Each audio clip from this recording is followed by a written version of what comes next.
আসসালামু আলাইকুম। কেমন আছেন আপনারা সবাই? আশা করছি সবাই অনেক বেশি ভালো আছেন। সবাইকে আবারও একবার আমন্ত্রণ করছি সাদামাটা রান্নাঘর অ্যান্ড ব্লগসের আরেকটি নতুন ভিডিও দেখার জন্য। আজকে আমি আপনাদের মাঝে একদম ইউনিক একটা রেসিপি নিয়ে হাজির হয়েছি। অনেক মজার এই রেসিপিটি, আশা করছি ভালো লাগবে। হাফ কাপ বাদাম আর হাফ কাপ তিল দিয়ে,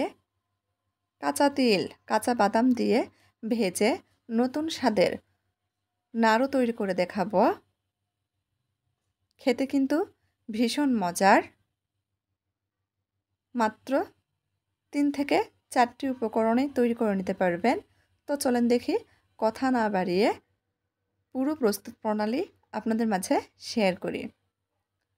এখানে আমি হাফ কাপ বাদাম নিয়েছি। বাদামটা কিন্তু আগেই হালকা ভাজা ছিল, আবারও কিছুক্ষণ ভেজে নিচ্ছি। চাইলে এ পর্যায়ে কাঁচা বাদামটাও ভেজে নিতে পারেন। এই নাড়ুটা তৈরি করার ক্ষেত্রে কিন্তু বাদাম অবশ্যই ভেজে নিতে হবে। চুলার আঁচ লোহিটা করে রেখে ভেজে নিচ্ছি।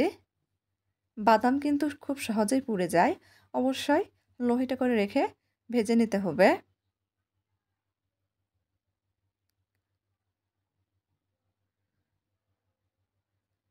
মুচমুচে করে বাদামটা ভেজে নিয়েছি, নামিয়ে নিব।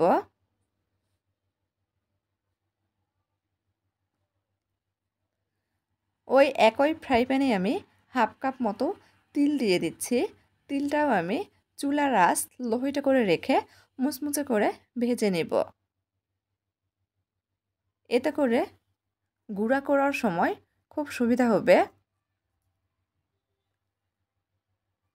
অনবরত নেড়ে চেড়ে তিলটাও ভেজে নিতে হবে।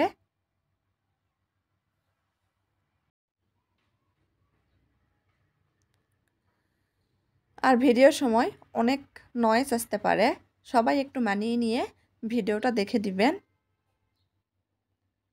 তিলগুলো ভাজা হয়ে গেছে, উঠিয়ে নিয়েছি। একটু ঠান্ডা করে নেব, তারপরে ব্লেন্ডারে ব্লেন্ড করে নেব। ব্লেন্ডারে জাগে নিয়ে নিয়েছি, খুব ভালোভাবে মিহি করে ব্লেন্ড করে নিতে হবে। আমি কিন্তু সব আপু ভাইয়াদের ভিডিও ফুল ওয়াচ করি। ভিডিওর কমেন্ট বক্সে কখনোই বলি না ইনশাল্লাহ ফুল ভালোবাসা দিলাম, এটা নাকি স্প্যাম কমেন্ট, সেজন্য বলা হয় না। আমাকে সবাই বিশ্বাস করতে পারেন। এই যে ব্লেন্ডারে খুব ভালোভাবে গুঁড়া করে নিয়েছি। চুলার উপর আবারও ফ্রাই প্যান বসিয়ে দিয়েছি। 1 টেবিল চামচ মতো ঘি দিয়ে দিব।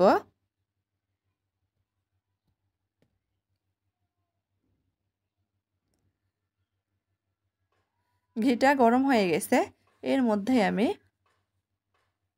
কিছুটা কাজু বাদাম আর কিশমিশ কেটে রেখেছিলাম, দিয়ে কিছুক্ষণ ভেজে নিব। কাজু বাদাম কিশমিশটা দিলে এই নাড়ুর স্বাদটা কিন্তু অনেক ভালো আসে। নেড়েচেড়ে ভেজে নিয়েছি, ভাজা হয়ে গেছে। ব্লেন্ড করে রাখা বাদাম তিলের গুঁড়াটা দিয়ে দিব, নেড়েচেড়ে মিশিয়ে নিচ্ছি। মিশানো হয়ে গেলে এখানে আগে থেকে জাল করে রাখা 1 কাপ দুধ দিয়ে দিব। চাইলে দুধ ছাড়াও কিন্তু এই নাড়ুটা তৈরি করতে পারেন, কিন্তু দুধ দিলে এর স্বাদটা অনেক বেড়ে যায়, খেতে ভালো লাগে। একেবারে হেলদি একটা আইটেম বলতে পারেন।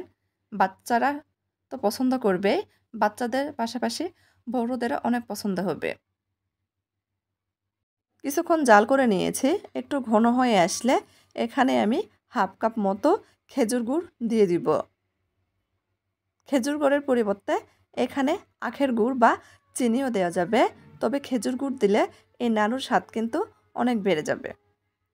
আমার কাছে খেজুর গুড়টা ফ্রোজেন করা ছিল, সেজন্যই ব্যবহার করেছি। আবার চাইলে এ পর্যায়ে কনডেন্স মিল্কটাও ব্যবহার করতে পারেন। গুড় দিয়ে নেড়েচেড়ে মিশিয়ে নিয়েছি। গুড় দেওয়ার কারণে একটু পানি ছাড়বে, আবারও জাল করে নিতে হবে। এখন শুধু একটাই কাজ, অনবরত নাড়তে চাড়তে থাকা। এই অবস্থায় একটু সাবধানে নাড়াচাড়া করবেন, কেননা একটু ফুটবে মানে ছিটে গায়ে পড়বে। দূরত্ব বজায় রেখে সাবধানে নাড়াচাড়া করবেন।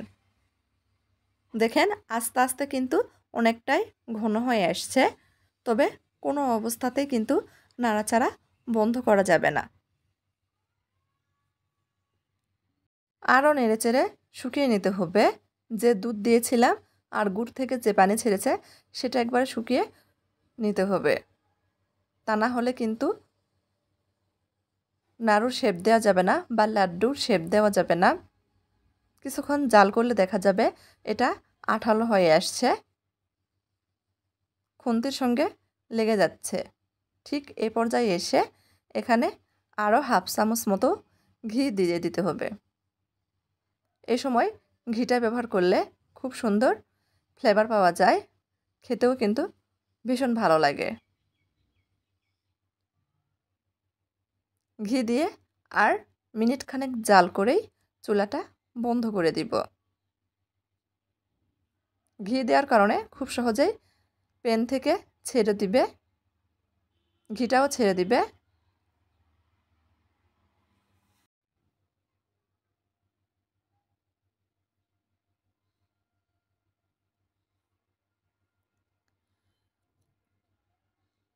খুব ভালোভাবে জাল করে নেওয়া হয়েছে, দেখেন উঠে উঠে আসছে প্যান থেকে, আর ঘিটাও একটু ছেড়ে দিয়েছে। এর থেকে বেশি শক্ত করা যাবে না।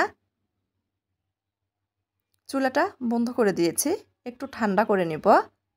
ঠান্ডা হয়ে গেছে, হাতে একটু ঘি মাখিয়ে নিয়েছি,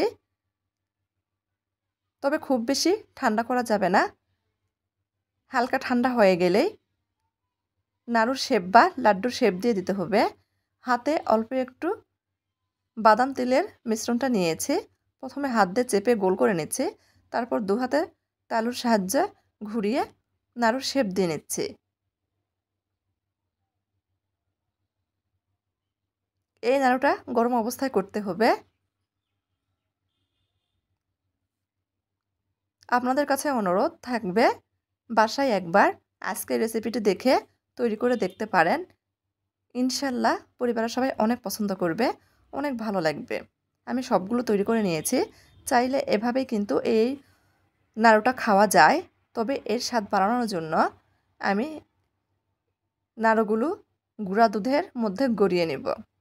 এতে করে দেখতেও ভালো লাগবে, খেতেও আরও বেশি ভালো লাগবে। গুঁড়া দুধের মধ্যে গড়িয়ে নিচ্ছি।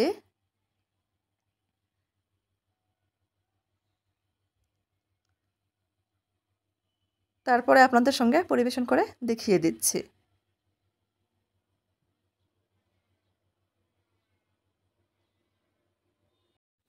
এই নাড়ু রেসিপিটি কিন্তু বানানোর কোনোই ঝামেলা নেই।